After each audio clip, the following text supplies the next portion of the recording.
Good morning, Ohio State fans. Welcome back to the 11 Dubcast for Wednesday, November 19th.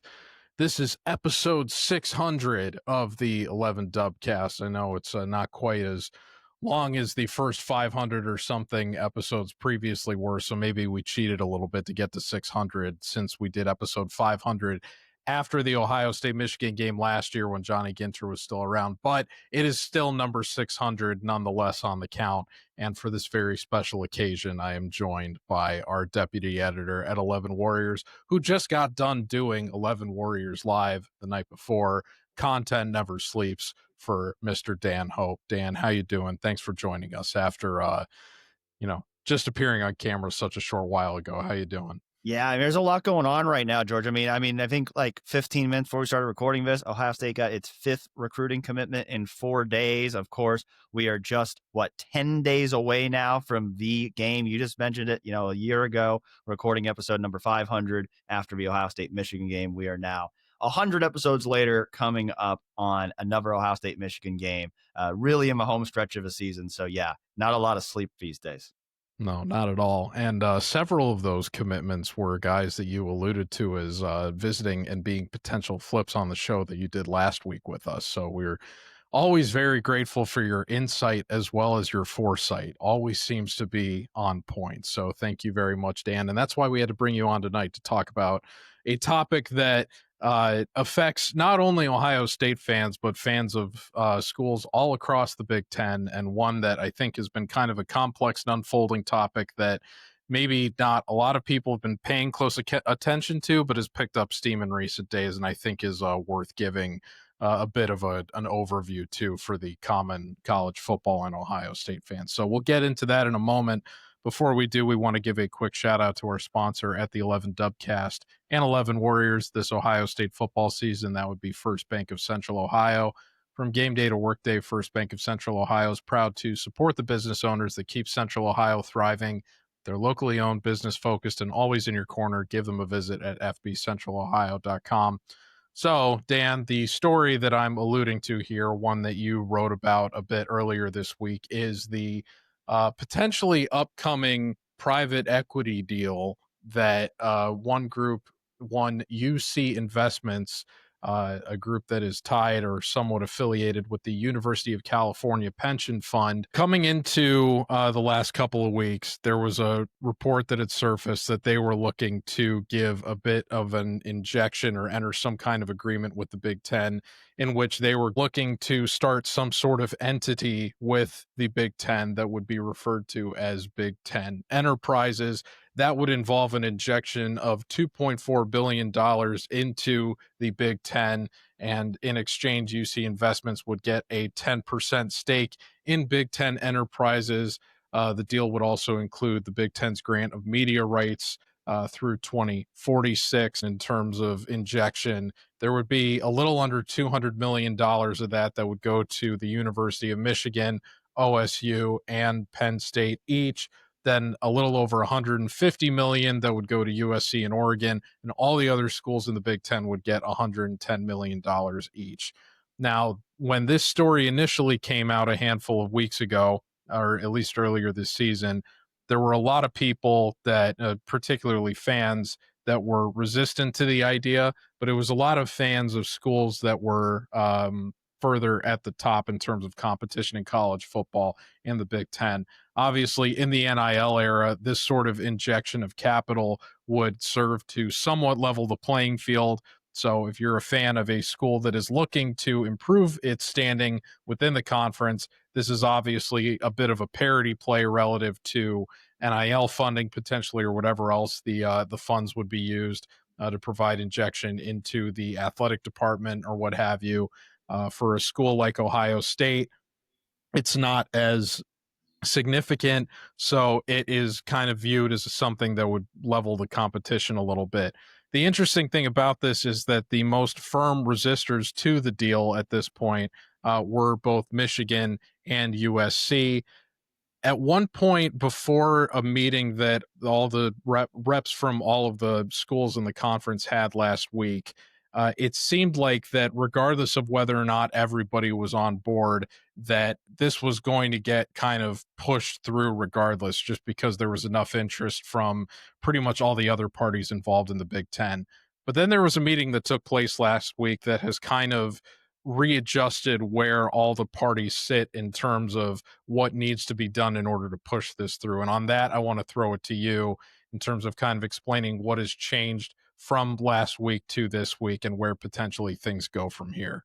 Well, UC Investments came out with a statement on Monday that basically said we're only going to go forward with this deal if all 18 schools are on board. I believe they said something along the lines of, we believe the unity of the 18 university members in the conference is key to the success of Big Ten enterprises. And so basically, like you said, there was a report, I believe it was 2 Sundays ago, that came out from Yahoo Sports' Ross Dellinger that said basically the other 16 schools were basically in agreement to go forward with it. And they were basically going to tell Michigan and USC, we're doing this with or without you. Yeah.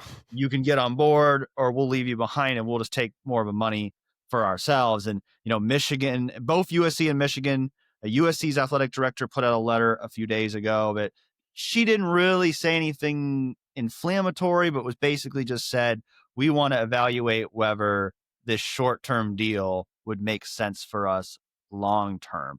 And then it was mere minutes before this UC investment statement came out. So probably not a coincidence that Jordan Acker, a member of the Michigan Board of Regents, was on Sirius XM radio. And he basically threatened that if they left Michigan out of this deal, that Michigan might go independent after the Big Ten's current Perish the right. thought.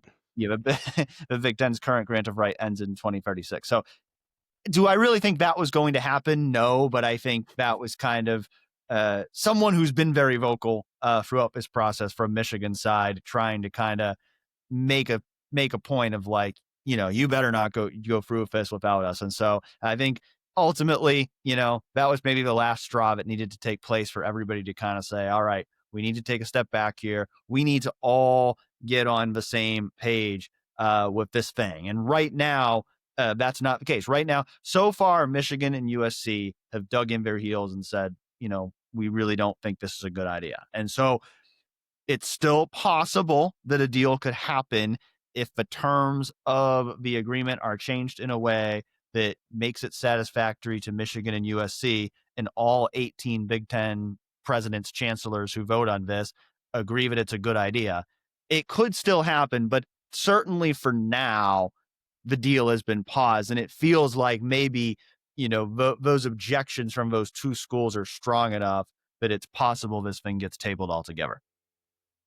Yeah, it's certainly interesting that, when has Michigan ever talked tough during a negotiation and then back down shortly after trying to flex its muscles? And there was another thing too. I just saw it on Tuesday where, basically it was another member of the board of trustees basically said that, Tony Petitti said they're going to punish Michigan if they don't make a deal, and then the Big Ten denied that. And just in the context of other things that have happened this year, it was just kind of funny to me that Michigan was upset about the prospect of being punished. Well, not only that, but you would think that after Petitti went to bat for Michigan to the NCAA and said, let's be nice to them here. Did they really do anything that bad? And then Michigan got off easy relative to the sign stealing thing. You would think that Petitti probably did that thinking that, hey, you scratch my back, I scratch yours, and maybe you'll play nice with this deal. But I think what ended up happening is now Michigan's emboldened. Now they're like, well, if we got away with that, like we can do whatever we want. Like I think the quote from like the trustee was like, nobody's going to push around Michigan. So like they're kind of like, well, we got away with that. So like now like we're going to do what we want. Like who's going to tell us what to do if we can steal signs for 3 years with an illegal in-person scouting scheme and get away with it? Who's going to tell us what to do now? Yeah, this is what happens when you don't uphold moral standards, NCAA. This is the beast that you have unleashed in the modern era of college football, at least away from the field. Steering this back to Ohio State for a moment, As I alluded to off the top, it's very interesting given how fiercely Michigan has retaliated to this deal. Especially, it's interesting that you bring up this relative to the sign stealing thing, because they're, as much as we want to talk about how they got off easy, they got off easy relative to what we wanted to see them punished for. They did have a very significant financial penalty levied against them that you would think a nearly roughly $200 billion or million rather injection of capital If they from were this getting 2.4 200 billion, they wouldn't be opposed to it. $200 billion. That's what I Yeah, was thinking too. right. You would think with a 200 million injection of capital coming from a 2.4 billion overall deal for the conference would help go a long way towards offsetting that financial penalty. I so You can understand, I guess, from if you're a university president, how are you going to turn down that amount of money? Which is why I think you've had 16 of 18 presidents signed on to this for. So, I don't know about presidents, but at least schools signed on to this for so long, which includes Ohio State, and why it's been kind of surprising that, given that you would think that this deal hurts two of the high level program, or more of the high level programs than anybody else. Ohio State has still been pretty quiet and not really putting up any resistance, and by all the indications has been in favor of this going through.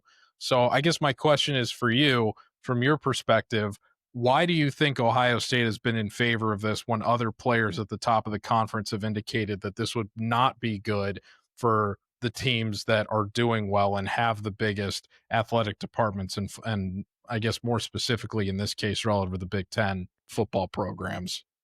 Admittedly, I am a little bit surprised that Ohio State has not come out against this, because I think your points are accurate. That I don't think Ohio State should need this.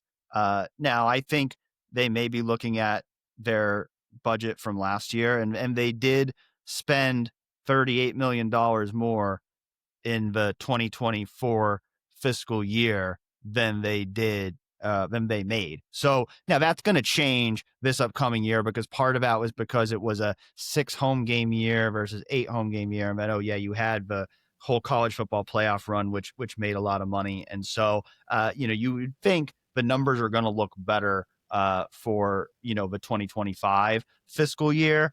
But, maybe that's one reason why, people up atop at Ohio State, people who are making financial decisions, would want this short-term infusion of cash. But, I think, you have to think about it long-term and say, okay, is it a good idea for the Big Ten to be selling a 10% stake, for, however, in perpetuity, however this works, to an outside entity?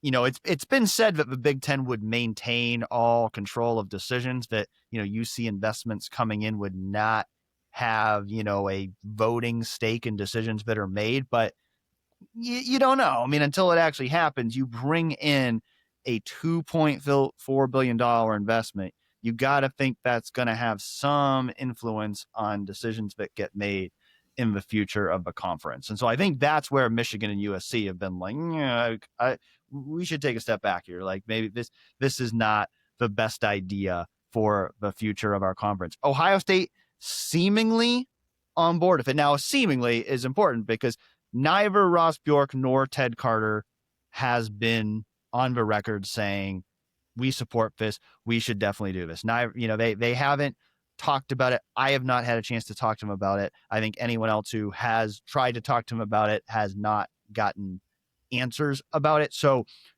it's been said that Ohio State is on board with it. That's what seems to be the case. And if they weren't on board with it, if they were opposed to it, they'd probably have come out and said that by now. So, I think it's safe to assume that they are on board with it, but should be clarified that they have not actually gone on the record and said, this is something we want to do.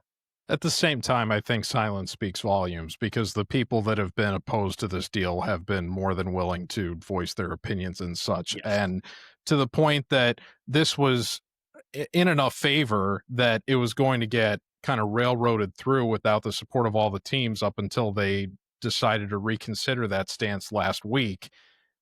if they were really in favor of things going any sort of different way, you would think that we would have heard from them by now, but that just hasn't been the case. So Mhm.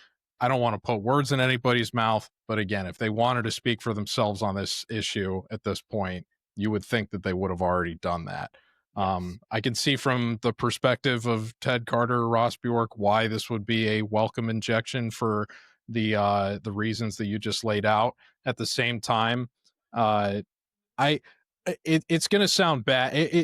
We already make jokes a lot on this show about how spoiled Ohio State fans are. I don't think it gets more explicitly spoiled than complaining while you're the number one team in the country that other teams have a potential to get an injection of capital like this that they would otherwise struggle very much to do, and think that, oh, you know, why would I ever be in favor of a more level playing field while we're enjoying things at the top? So I I I'll try not to be too upset about it either way, but it is very interesting that relative to not only Ohio State's rival, but at least one other school in the Big Ten being so outwardly opposed to this happening, you would think that more teams that are in similar positions would be speaking out for similar reasons, and that hasn't been the case. So it'll definitely be a situation to continue monitoring. Like as you alluded to, we're recording this Tuesday evening, and it was only a few hours ago that we got that other quote from that other member of the Michigan Board of Regents about what Tony Petitti said in terms of the strong arming on this. So this is a situation that continues to develop that we will keep an eye on. But given that this not only has an effect on Ohio State's bottom line, but also that of the entire conference, it is something that's worth monitoring, something that could potentially affect not only the media landscape within the Big Ten, but also the potentially the playing field across the conference in the upcoming season. So we will keep an eye on that for you. I figured this would be something that would be good to just kind of have a informed perspective on. And as somebody that graduated from the Fisher College of Business, who doesn't love talking numbers like this? So, thank you very much for tuning into the 11 Dubcast, Dan. Thank you for giving us the oversight, or not oversight. Thank you for giving us a nice rundown on this topic this evening. We will be back tomorrow with Andy Anders for another update on what's going on with Ohio State sports. Until then, thanks to our sponsor, First Bank of Central Ohio, and we will talk to you tomorrow. Take care, folks.